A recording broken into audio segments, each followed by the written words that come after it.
Quase 11 milhões de brasileiros têm algum tipo de deficiência auditiva e desses, mais de 2 milhões são praticamente surdos. Nessa reportagem você vai conhecer a língua de sinais e os desafios enfrentados pela comunidade no país. O sorriso e o sinal de positivo da Geisa a gente entende fácil. Mas para compreender todos estes sinais, os olhos têm que ser muito bem treinados. A língua brasileira de sinais foi reconhecida como língua oficial do Brasil em 2002. E é graças a ela que jovens surdos como a Geisa conseguem se comunicar. Ela vai bem, ela consegue se comunicar, até que tem uma comunicação satisfatória.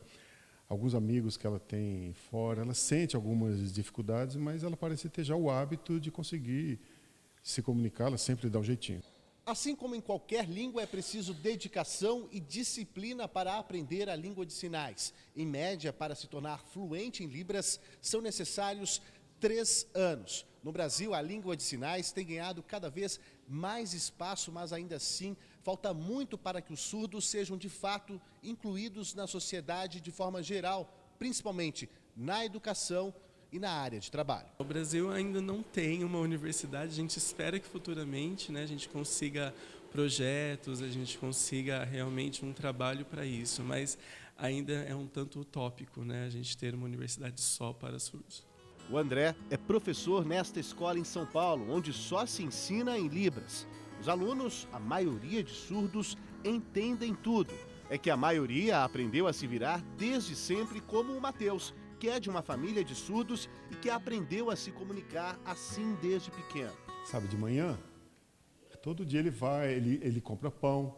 Então, ele acaba tendo essa comunicação, sabe? Por exemplo, ele vai precisar falar 10 pães. Ele vai lá, ele mostra, em Libras tem um sinal de 10, mas ele acaba sabendo que as pessoas acabam se comunicando de alguma forma pelas expressões não manuais, ele vai no médico, ele consegue se comunicar isso. A falta de ter intérprete, ele consegue superar isso. Não é fácil, mas ele consegue. No Brasil, há quase 11 milhões de pessoas com alguma deficiência auditiva.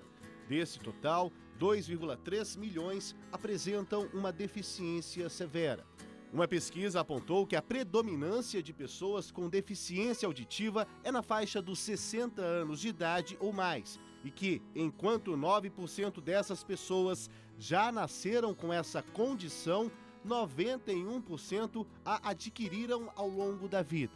A Miki aprendeu a gostar de Libras com a filha, que também não é surda. Eu fui atrás, procurei, pesquisei, e aí eu que me encantei. Eu que me apaixonei, e como eu gosto muito dessa comunicação com as pessoas e tal, eu comecei a me sentir impotente de não saber nada, até sobre a comunidade surda mesmo. E aí, cada vez mais que a gente estuda juntas, a gente se apaixona. A Séries perdeu a audição ao longo da vida e só descobriu o problema depois de ser alertada por colegas de trabalho. Eu não conseguia escutar e eu tinha que falar muito no telefone no meu trabalho. E aí eu pedi para eles comprarem um telefone melhor, porque aquele telefone era muito baixo. Aí eles falaram, mas por quê? Eu falei, é que eu não escuto muito bem e o telefone é muito baixo. Aí eles falaram, bom, mas vamos dar uma olhada na sua audiometria, que eu tinha feito audiometria para entrar lá. E aí eles falaram, nossa, mas é deficiente auditiva, já dá para enquadrar na lei de cotas, você tem deficiência auditiva, você não é que você escuta mal, você é deficiente. E aí que me caiu a ficha. Esse especialista alerta que a falta de cuidados com a audição pode levar à surdez. É um processo natural do envelhecimento do ser humano.